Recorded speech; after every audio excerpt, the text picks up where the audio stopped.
सो state का एक बहुत बड़ा जिहड़ा यतन वो ये हमेशा रहिंदा भी पंजाब कोले पंजाब पक्षी पॉलिटिक्स ना होवे। इत्थे इंटरस्ट उन्होंने होर हुंदे आ, उत्थे इंटरस्ट उत्थे जाके बदल जाते हैं। केजरीवाल इत्थे आके सानू ये कहंदा भी मैं पंजाब दे हक पंजाब नू लैके देऊँगा। दिल्ली जाते ही पंजाब दे हक्कां दी गल भुल जाते हैं। जे पंजाब दे हक लैके देओगे तो जिहड़ा दिल्ली नू पंजाब दा पानी जांदा उहदा मुੱਲ दे दो सानू। दैन कॉन्स्टिट्यूशन ये कहती है right to life should be protected. जे राइट टू लाइफ प्रोटैक्ट होना चाहिए तो साडे बंदी ਸਿੰਘਾਂ ਦਾ राइट टू लाइफ क्यों नहीं प्रोटैक्ट हो रहा, क्यों नहीं ऑनर किया जा रहा। गुलामी का एहसास सानू कित्थों हुंदा, इन्हां गल्लां तो ही हुंदा ना। गुलामी कोई साडे गलां 'च संगल थोड़ी पाया जाऊगा। साडी माँ बोली लई सानू किड्डा वड्डा संघर्ष करना पैंदा ते हिंदी बिना किसी संघर्ष तो पंजाब 'च एस्टैबलिश हो जाती है। सरदार सिमरनजीत सिंह मान जिन्हां ने अज तक आपकी कौमीयत की गल की है तो सॉवरेंटी की गल की है, जिहड़ा किसी भी डेमोक्रेसी नूं अकोमोडेट करनी चाहिए है। यह गल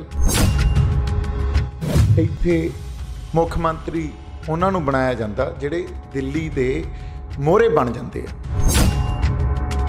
जिहड़ी साडी सिख बच्ची नाल जो तुसीं दरिंदगी कीती आ, शांति मार्च की जरूरत तो दिल्ली च आ। तुसीं उत्थे जाके करो ना शांति मार्च, सानू क्यों शांति मार्च इत्थे आके दिखाई जांदे हो। कामरेडां दा की काम हुंदा सी, सरकार दा माउथ पीस बनना। ये बाकी बंदियां ने भी यही काम शुरू कर दिता। लोकां नूं आस सी कि दीप होरी अगे ला के ते कोई साडे लई एक होर मुकम्मल राह बनाउणगे। की सोच रहे हो इहदे बारे? जदों आपां ये कहंदे सी भी ये किसानी संघर्ष नहीं है, होंद दी लड़ाई है साडी, उस वेले साडे वास्ते होंद दी लड़ाई बनी हुई सी। ये ते होंद दी लड़ाई मुक्की थोड़ी है। ते फिर होंद नूं तां सरदार सिमरनजीत सिंह मान वर्गे जरनैल ही बचा के बैठे। दूजे तो दिल्ली नाल समझौता करके बहुत पहला ही थोड़ी गैरत ते थोड़ी होंद थोड़ी पछाण सब कुछ वेच आए।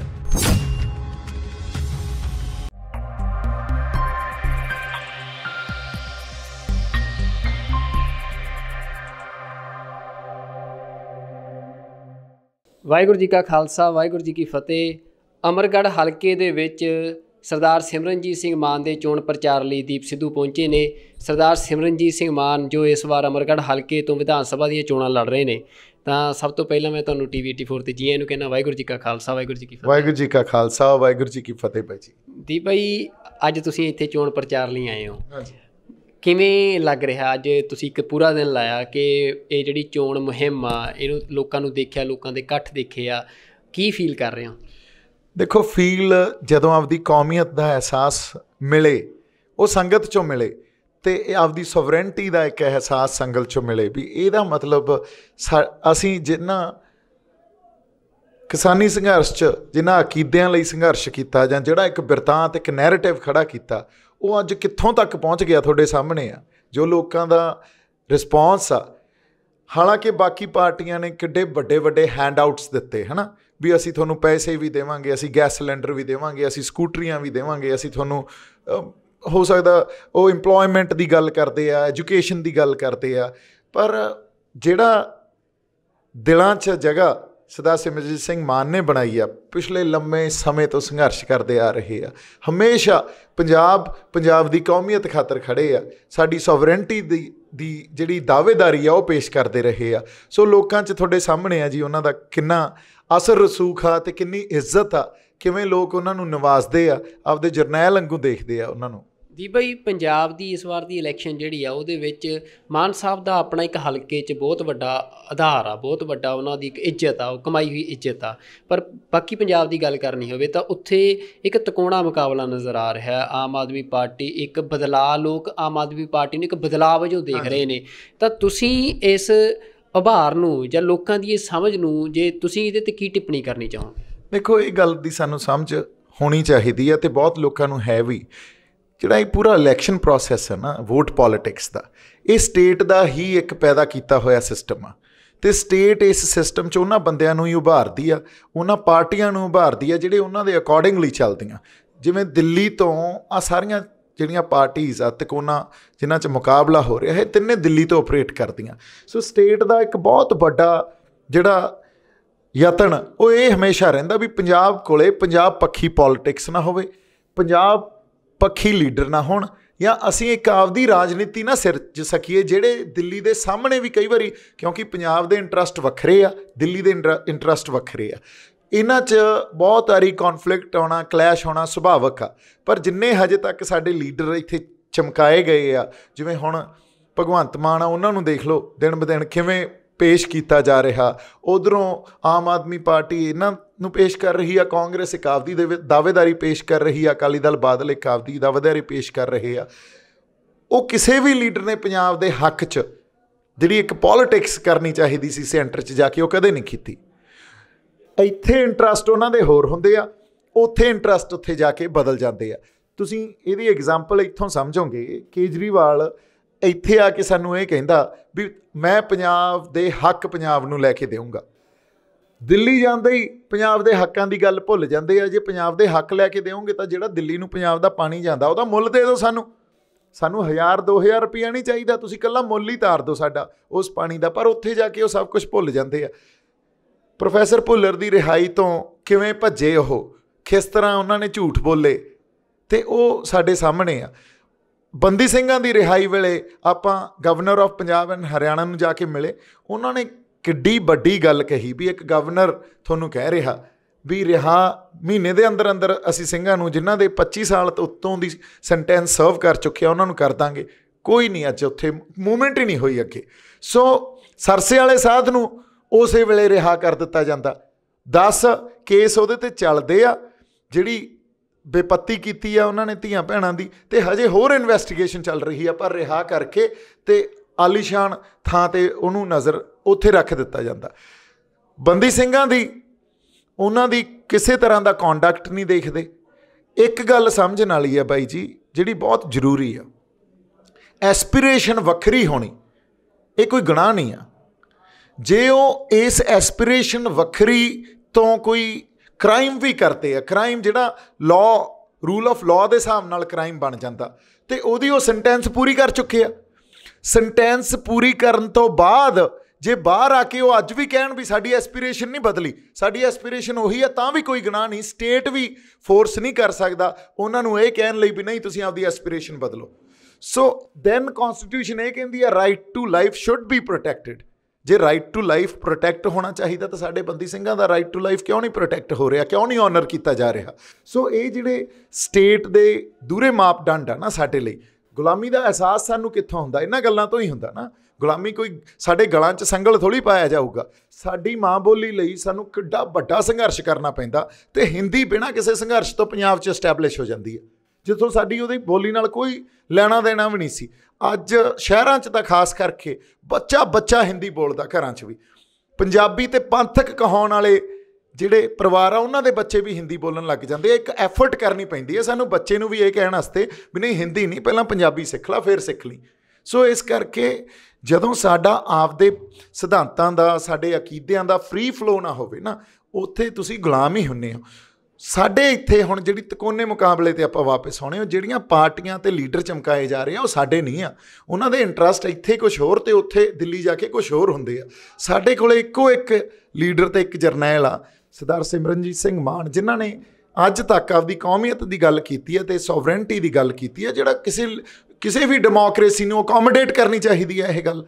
ਸੋ ਇਸ ਕਰਕੇ ਮੈਂ ਇਹ ਗੱਲ ਕਹਿੰਦਾ, ਤੁਸੀਂ ਭਗਵੰਤ ਮਾਨ ਬਾਰੇ, ਮੈਂ ਤੁਹਾਡੀ ਸਪੀਚ ਸੁਣ ਰਿਹਾ ਸੀ, ਤੁਸੀਂ ਭਗਵੰਤ ਮਾਨ ਬਾਰੇ ਬੜਾ ਇੱਕ ਸਖਤ ਸ਼ਬਦ ਵਰਤਿਆ ਕਿ ਉਹ ਭਵਿੱਖ ਦੇ ਵਿੱਚ ਤੁਸੀਂ ਬੇਅੰਤ ਸਿੰਘ ਨਾਲ ਉਹਨੂੰ ਕੰਪੇਅਰ ਕੀਤਾ ਕਿ ਕਾਂਗਰਸ ਦੇ ਜਿਹੜੇ ਮੁੱਖ ਮੰਤਰੀ ਰਹੇ ਆ ਜਿਨ੍ਹਾਂ 'ਤੇ ਫੇਕ ਐਨਕਾਊਂਟਰਸ ਦੀ ਇੱਕ ਪੂਰੀ ਮੂਵਮੈਂਟ ਚਲਾਉਣ ਦਾ ਲੱਗਦਾ ਹੈ ਕਿ ਉਹਨਾਂ ਨੇ ਮੂਵਮੈਂਟ ਚਲਾਈ ਪੂਰੀ ਫੇਕ ਐਨਕਾਊਂਟਰਸ ਦੀ, ਕਿ ਇਹ ਉਹ ਬਣੂਗਾ ਫਿਊਚਰ ਜਾ ਕੇ। ਇਹ ਤੁਸੀਂ ਕਿਸ ਆਧਾਰ 'ਤੇ ਕਹਿ ਰਹੇ ਹੋ? ਵੀ ਦੀਪ ਸਿੱਧੂ ਦੇ ਸ਼ਬਦ ਜਿਹੜੇ ਆ ਬੜੀ ਪੰਜਾਬ ਦੇ ਵਿੱਚ ਅਹਿਮੀਅਤ ਰੱਖਦੇ ਆ, ਉਹਦੀ ਬੜੀ ਇੱਕ ਫੈਨ ਫੋਲੋਇੰਗ ਆ, ਵੀ ਇਹ ਗੱਲ ਤੁਸੀਂ ਕਿਸ ਆਧਾਰ 'ਤੇ ਕਹਿ ਰਹੇ ਹੋ? ਦੇਖੋ ਗੱਲ ਕੀ ਆ, ਇੱਥੇ ਮੁੱਖ ਮੰਤਰੀ ਉਹਨਾਂ ਨੂੰ ਬਣਾਇਆ ਜਾਂਦਾ ਜਿਹੜੇ ਦਿੱਲੀ ਦੇ ਮੋਹਰੇ ਬਣ ਜਾਂਦੇ ਆ।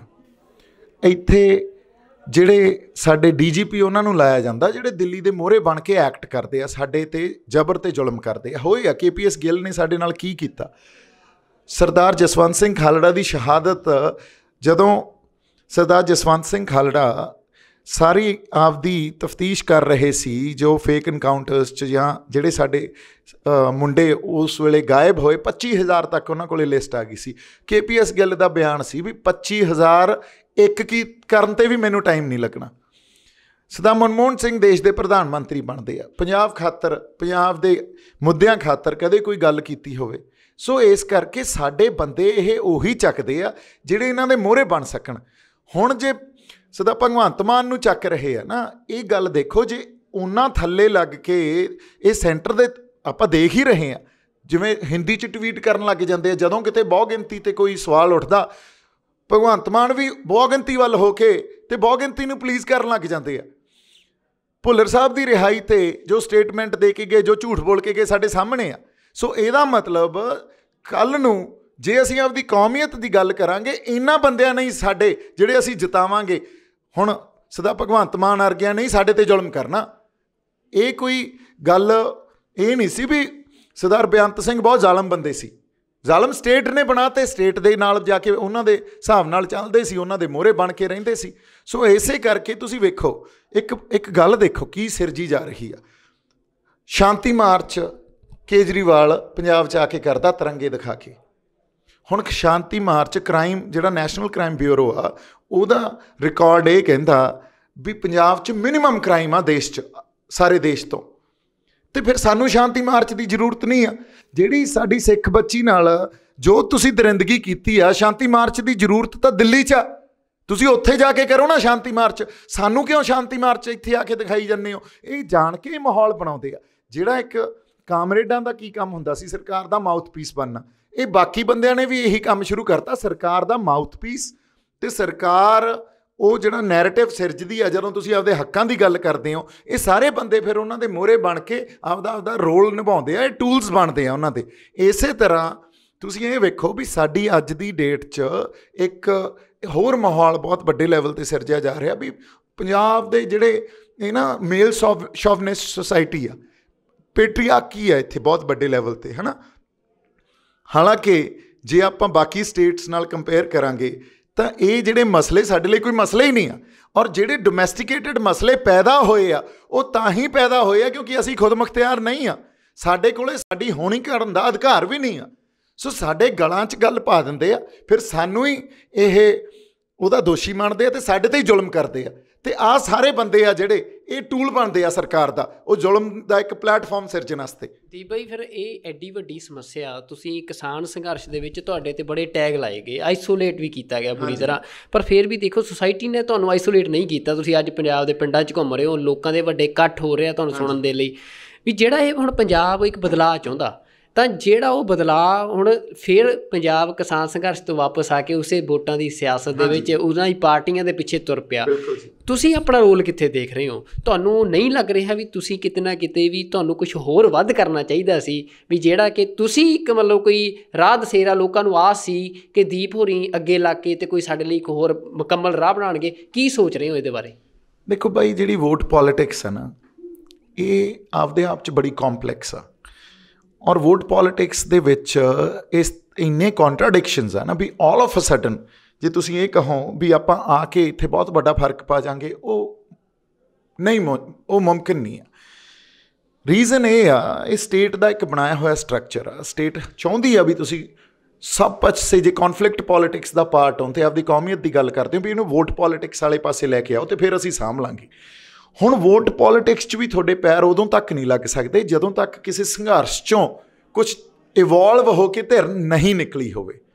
ਕਿਸਾਨੀ ਸੰਘਰਸ਼ 'ਚੋਂ ਇਵੋਲਵ ਹੋ ਕੇ ਧਿਰ ਨਿਕਲ ਸਕਦੀ ਸੀ, ਪਰ ਉੱਥੇ ਸਾਡੇ ਬੰਦਿਆਂ ਨੇ ਸਾਡੇ ਆਪਦੇ ਬੰਦਿਆਂ ਨੂੰ ਹੀ ਆਈਸੋਲੇਟ ਕੀਤਾ, ਉਹਨਾਂ ਨੂੰ ਹੀ ਬਦਨਾਮ ਕੀਤਾ ਅਤੇ ਜਮਾਂ ਜਿਹੜਾ ਸਾਡੇ 'ਤੇ ਦੋਸ਼ ਲਾਉਂਦੇ ਸੀ ਵੀ ਏਕਾ ਤੋੜਦੇ ਆ, ਦੋ ਫਾੜ ਕਰਦੇ, ਉਹ ਆਪ ਕਰੀ ਗਏ। ਅਤੇ ਉਹਨਾਂ ਕੋਲ ਸਟੇਜ ਸੀ, ਸਟੇਜ ਤੋਂ ਝੂਠ ਸਿਰਜੀ ਗਏ। ਲੋਕਾਂ ਨੂੰ ਉਸ ਸਮੇਂ ਤੱਕ ਸਮਝ ਨਹੀਂ ਸੀ ਅਤੇ ਝੂਠ ਉਦੋਂ ਸਿਰਜਿਆ ਜਾ ਰਿਹਾ ਸੀ। ਜੇ ਕਿਤੇ ਸਾਡੀ ਉਹ ਲੀਡਰਸ਼ਿਪ, ਕਿਸਾਨੀ ਲੀਡਰਸ਼ਿਪ ਸੁਹਿਰਦ ਹੁੰਦੀ, ਉਹਨਾਂ ਕੋਲ ਪੋਲੀਟੀਕਲ IQ ਐਂਡ ਮੈਚੋਰਿਟੀ ਹੁੰਦੀ, ਤਾਂ ਉੱਥੋਂ ਇੱਕ ਧਿਰ ਨਿਕਲ ਸਕਦੀ ਸੀ। ਜਦੋਂ ਨੂੰ ਧਿਰ ਕੱਢੀ, ਉਦੋਂ ਧਿਰ ਕੱਢਣ ਦਾ ਹਾਲਾਤ ਹੀ ਨਹੀਂ ਰਹੇ, ਕਿਉਂਕਿ ਜਿਹੜੇ ਹਿਸਾਬ ਨਾਲ ਮੋਰਚਾ ਮੁੱਕਿਆ, ਉਦੋਂ ਉਸ ਪੂਰੇ ਹਾਲਾਤਾਂ 'ਚੋਂ, ਸਰਕਮਸਟਾਂਸਿਸ 'ਚੋਂ ਕੋਈ ਨਵੀਂ ਪੋਲੀਟੀਕਲ ਧਿਰ ਨਹੀਂ ਨਿਕਲ ਸਕਦੀ ਸੀ। ਉਦੋਂ ਪਹਿਲਾਂ ਸਮਾਂ ਸੀਗਾ ਜਦੋਂ ਆਪਾਂ ਰੌਲਾ ਪਾਉਂਦੇ ਹੁੰਦੇ ਸੀ ਵੀ ਪੰਜਾਬ ਨੂੰ ਆਪਦੀ ਸਿਆਸਤ ਸਿਰਜਣੀ ਚਾਹੀਦੀ ਆ। ਅੱਜ ਜੇ ਮੈਂ ਇਹ ਕਹਾਂ ਵੀ ਮੈਂ ਜਾਂ ਸਾਡੇ ਇੱਕ ਸਾਰੇ ਬੰਦੇ ਜੁੜ ਕੇ ਕੋਈ ਇੱਕ ਧਿਰ ਪੈਦਾ ਕਰ ਦਾਂਗੇ ਅਤੇ ਲੋਕ ਉਹਦੇ 'ਤੇ ਵੋਟ ਪੋਲੀਟਿਕਸ 'ਚ ਵਿਸ਼ਵਾਸ ਕਰਨ ਲੱਗ ਜਾਣਗੇ, ਮੇਰੀ ਸਮਝ ਜਿੱਥੋਂ ਤੱਕ ਬਣਦੀ ਆ ਉਹ ਇਹ ਆ ਵੀ ਬਿਨਾਂ ਕੋਈ ਸੰਘਰਸ਼ ਕੀਤਿਆਂ ਉਹ ਧਿਰ ਨਹੀਂ ਪੈਦਾ ਹੋ ਸਕਦੀ। ਉਹ ਵੀ ਕਿਸੇ ਇਵੋਲਵ ਜ਼ਰੂਰ ਹੋਣੀ ਆ, ਪੰਜਾਬ 'ਚ ਇੱਕ ਪੋਲੀਟਿਕਸ ਇਵੋਲਵ ਹੋਣੀ ਆ, ਇੱਕ ਲੀਡਰਸ਼ਿਪ ਇਵੋਲਵ ਹੋਣੀ ਆ, ਪਰ ਉਹ ਸੰਘਰਸ਼ 'ਚੋਂ ਇਵੋਲਵ ਹੋਣੀ ਆ। ਜਿਨ੍ਹਾਂ ਕੋਲ ਕ੍ਰੈਡੀਬਿਲਿਟੀ ਹੋਊਗੀ ਤੇ ਲੋਕ ਉਹਨਾਂ 'ਤੇ ਭਰੋਸਾ ਫਿਰ ਕਰਨਗੇ। ਉਹ ਇਸੇ ਤਰ੍ਹਾਂ ਆਪਾਂ ਇੱਕ ਥਾਂ 'ਤੇ ਬਹਿ ਕੇ ਮਿਥ ਲਈਏ ਵੀ ਹੁਣ ਆਪਾਂ ਵੋਟ ਪੋਲੀਟਿਕਸ 'ਚ ਜਾ ਕੇ ਬਹੁਤ ਵੱਡਾ ਫਰਕ ਪਾ ਦਾਂਗੇ ਤੇ ਇੱਥੋਂ ਇਵੋਲਵ ਹੋ ਜਾਵਾਂਗੇ। ਇਹ ਜਿਹੜੀ ਗੱਲ ਆ ਨਾ, ਇਹ ਇੱਕ ਵਾਰ ਜੂਆ ਖੇਡ ਲਾਂਗੇ ਤੇ ਜੇ ਉਸ ਜੂਏ 'ਚ ਆਪਾਂ ਹਾਰ ਗਏ ਮੁੜ ਕੇ ਸਾਰੀ ਉਮਰ ਤੁਸੀਂ ਪਾਸੇ ਹੋ। ਸੋ ਇਹ ਬਹੁਤ ਸੋਚ ਸਮਝ ਕੇ ਕਰਨ ਵਾਲੀਆਂ ਗੱਲਾਂ ਤੇ ਇਹ ਲੰਬੀ ਲੜਾਈ ਆ ਸਾਡੇ ਲਈ ਤੇ ਇਸ ਕਰਕੇ ਆਪਾਂ ਨੂੰ ਬੜੀ ਸੁਹਿਰਦਤਾ ਨਾਲ ਲੜਨੀ ਪੈਣੀ ਆ। ਬਈ ਆਖਰੀ ਸਵਾਲ ਆ, ਅੱਜ ਤੁਸੀਂ ਮਾਨ ਸਾਹਿਬ ਦੇ ਲਈ ਚੋਣ ਪ੍ਰਚਾਰ ਕਰ ਰਹੇ ਹੋ, ਚੋਣ ਮੁਹਿੰਮ, ਪੰਜਾਬ ਦੇ ਲੋਕਾਂ ਨੂੰ ਕੀ ਸੁਨੇਹਾ ਦੇਣਾ ਚਾਹੁੰਦੇ ਹੋ ਆਉਣ ਵਾਲੀਆਂ ਇਲੈਕਸ਼ਨਸ ਦੇ ਲਈ? ਦੇਖੋ, ਜਦੋਂ ਕਿਸਾਨੀ ਸੰਘਰਸ਼ ਲੜਦੇ ਸੀ ਆਪਾਂ, ਉਦੋਂ ਆਪਾਂ ਇਹ ਕਹਿੰਦੇ ਸੀ ਵੀ ਇਹ ਫਸਲਾਂ ਦੀ ਲੜਾਈ ਨਹੀਂ ਆ, ਨਸਲਾਂ ਦੀ ਲੜਾਈ ਆ। ਜਦੋਂ ਆਪਾਂ ਇਹ ਕਹਿੰਦੇ ਸੀ ਵੀ ਇਹ ਕਿਸਾਨੀ ਸੰਘਰਸ਼ ਨਹੀਂ ਆ, ਹੋਂਦ ਦੀ ਲੜਾਈ ਆ ਸਾਡੀ, ਉਸ ਵੇਲੇ ਸਾਡੇ ਵਾਸਤੇ ਹੋਂਦ ਦੀ ਲੜਾਈ ਬਣੀ ਹੋਈ ਸੀ ਇਹ। ਤੇ ਹੋਂਦ ਦੀ ਲੜਾਈ ਮੁੱਕੀ ਥੋੜ੍ਹੀ ਆ। ਹੋਂਦ ਦੀ ਲੜਾਈ ਜੇ ਲੜ ਰਹੇ ਆ ਤੇ ਫਿਰ ਹੋਂਦ ਨੂੰ ਤਾਂ ਸਰਦਾਰ ਸਿਮਰਨਜੀਤ ਸਿੰਘ ਮਾਨ ਵਰਗੇ ਜਰਨੈਲ ਹੀ ਬਚਾ ਕੇ ਬੈਠੇ ਆ। ਦੂਜੇ ਤਾਂ ਦਿੱਲੀ ਨਾਲ ਸਮਝੌਤਾ ਕਰਕੇ ਬਹੁਤ ਪਹਿਲਾਂ ਹੀ ਤੁਹਾਡੀ ਗੈਰਤ ਤੇ ਤੁਹਾਡੀ ਹੋਂਦ, ਤੁਹਾਡੀ ਪਛਾਣ ਸਭ ਕੁਝ ਵੇਚ ਆਏ। ਸੋ ਇਸ ਕਰਕੇ ਜੇ ਉਸ ਹੋਂਦ ਦੀ ਲੜਾਈ ਨੂੰ ਤੁਸੀਂ ਬਰਕਰਾਰ ਰੱਖਣਾ, ਜੇ ਮਾੜੀ ਮੋਟੀ ਆਪਾਂ ਆਪਦੀ ਪਛਾਣ ਬਚਾ ਕੇ ਰੱਖਣੀ ਆ, ਤਾਂ ਮਾਨ ਸਾਹਿਬ ਨੂੰ ਜਾਂ ਮਾਨ ਸਾਹਿਬ ਦੀ ਪਾਰਟੀ ਦੇ ਜਿੰਨੇ ਵੀ MLA ਦੀ ਇਸ ਚੋਣ 'ਚ ਹਿੱਸਾ ਲੈ ਰਹੇ ਆ, ਜਿਹੜੇ ਨੁਮਾਇੰਦੇ ਆ, ਉਹਨਾਂ ਨੂੰ ਆਪਾਂ ਜਿਤਾਈਏ ਤਾਂ ਕਿ ਸਾਡੀ ਆਪਦੀ ਇੱਕ ਕੌਮੀਅਤ ਜਿਉਂਦੀ ਰਹੇ। ਇਸ ਵੋਟ ਪੋਲੀਟਿਕਸ 'ਚ ਵੀ ਸਾਡੀ ਇੱਕ ਧਿਰ ਹੋਵੇ ਜਿਹੜੀ ਸਾਡੇ ਮੁੰਡਿਆਂ 'ਤੇ ਜਦੋਂ ਜ਼ੁਲਮ ਹੋਣ, ਸਾਡੀ ਜਿਹੜੀ ਕੌਮ 'ਤੇ ਜ਼ੁਲਮ ਹੋਣ, ਪੰਜਾਬ 'ਤੇ ਜ਼ੁਲਮ ਹੋਣ, ਉਹਨਾਂ ਦੀ ਆਵਾਜ਼ ਬਣ ਕੇ ਆਪਦੀ ਆਵਾਜ਼ ਬੁਲੰਦ ਕਰ ਸਕੇ। ਹੋਰ ਕਿਸੇ 'ਤੇ ਨਹੀਂ ਧਿੱਜ ਸਕਦੇ। ਇੱਕੋ ਇੱਕ ਇਹ ਪਾਰਟੀ ਆ ਜਿਹਦੇ 'ਤੇ ਧਿੱਜ ਸਕਦੇ ਆ। ਇਹਨਾਂ ਨੂੰ ਇੱਕ ਸਾਜ਼ਿਸ਼ ਅਧੀਨ ਆਈਸੋਲੇਟ ਕੀਤਾ ਗਿਆ।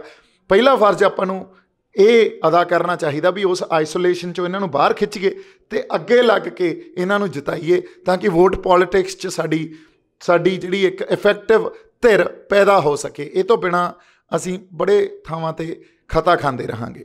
ਬਿਲਕੁਲ, ਬਹੁਤ ਧੰਨਵਾਦ ਦੀਪ ਬਾਈ ਤੁਹਾਡਾ। ਦੀਪ ਬਾਈ ਨੇ ਆਪਣਾ ਜੋ ਮੈਸੇਜ ਸੀ ਜਾਂ ਜੋ ਸੋਚ ਰਹੇ ਨੇ ਸਾਰੀ ਇਸ ਪੋਲ ਬਾਰੇ ਜਾਂ ਪੰਜਾਬ ਦੀਆਂ ਇਹਨਾਂ ਵਿਧਾਨ ਸਭਾ ਚੋਣਾਂ ਬਾਰੇ, ਉਹਨਾਂ ਨੇ ਆਪਣੀ ਗੱਲ ਰੱਖੀ ਆ। TV 84 ਨਾਲ ਜੁੜੇ ਸਾਰੇ ਦਰਸ਼ਕਾਂ ਦਾ ਅਸੀਂ ਧੰਨਵਾਦ ਕਰਦੇ ਹਾਂ। ਅਗਲੀ ਵਾਰ ਕਿਸੇ ਹੋਰ ਮੁਲਾਕਾਤ ਲੈ ਕੇ ਤੁਹਾਡੇ ਅੱਗੇ ਪੇਸ਼ ਹੋਵਾਂਗੇ। ਉਦੋਂ ਤੱਕ ਰੱਬ ਰਾਖਾ। ਵਾਹਿਗੁਰੂ ਜੀ ਕਾ ਖਾਲਸਾ, ਵਾਹਿਗੁਰੂ ਜੀ ਕੀ ਫਤਿਹ।